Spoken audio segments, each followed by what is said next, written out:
இயேசுவுக்குள்ளே பிரியமான இறையுறவுகளே, 17/9/2024க்கான இறை சிந்தனை. அன்றைய நாளிலே ஆண்டவராகிய இயேசு கிறிஸ்து தன்னுடைய வார்த்தைகள் மூலமாக கிறிஸ்துவில் நாம் அனைவரும் ஒன்றாயிருக்க வேண்டும் என்பதை நமக்கு எடுத்து எம்புகின்றார். அவருடைய திருச்சபையும் ஒரே உடலாய் இருக்கின்றது. திருமுழுக்கு பெற்றிருக்கின்ற ஒவ்வொருவரும் இந்த உடலில் அங்கத்தவர்களாக செயற்படுகின்றனர். அவர்கள் தூய ஆவியால் உறுதிப்படுத்தப்படுகின்றனர். ஒவ்வொரு முறையும் நாம் நற்கருணை திருவிருந்தில் பங்கெடுக்கும் போது இந்த உறவில் உறுதிப்படுத்தப்படுகின்றோம்.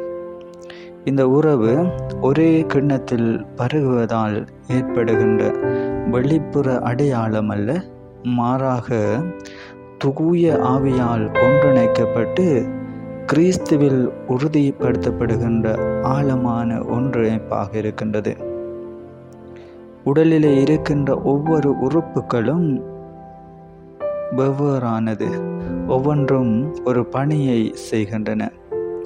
எனவே ஒவ்வொரு உறுப்புகளும் இணைந்து பணி செய்கின்ற போது உடல் ஆரோக்கியமாக இருக்கின்றது. அவ்வாறுதான் திருச்சபையில் இருக்கின்ற ஒவ்வொரு அங்கத்தவர்களும் தங்களது திறமைகளையும் பொறுப்புகளையும் ஆற்றல்களையும் இணைந்து செயற்படுத்துகின்ற போது திருச்சபை உறுதியாக வளம் பெறுகின்றது.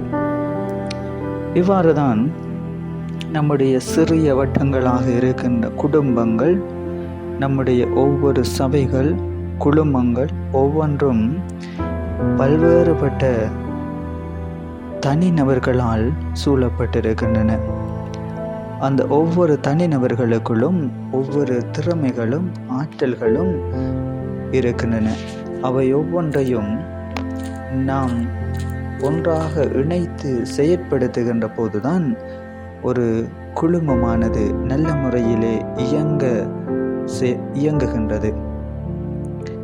நாம் அந்த குழுமங்களுக்குள்ளே நான் தன்னிச்சையாக இயங்கப் போகின்றேன், நான் மற்றவனுடைய வளர்ச்சியிலே பெருமைப்பட மாட்டேன் என்று சொல்லி பொறாமையும் போட்டியும் ஏற்படுகின்ற போது அந்த குழுமங்களுக்குள்ளும் பிரிவினைகள் தான் ஏற்படுகின்றன.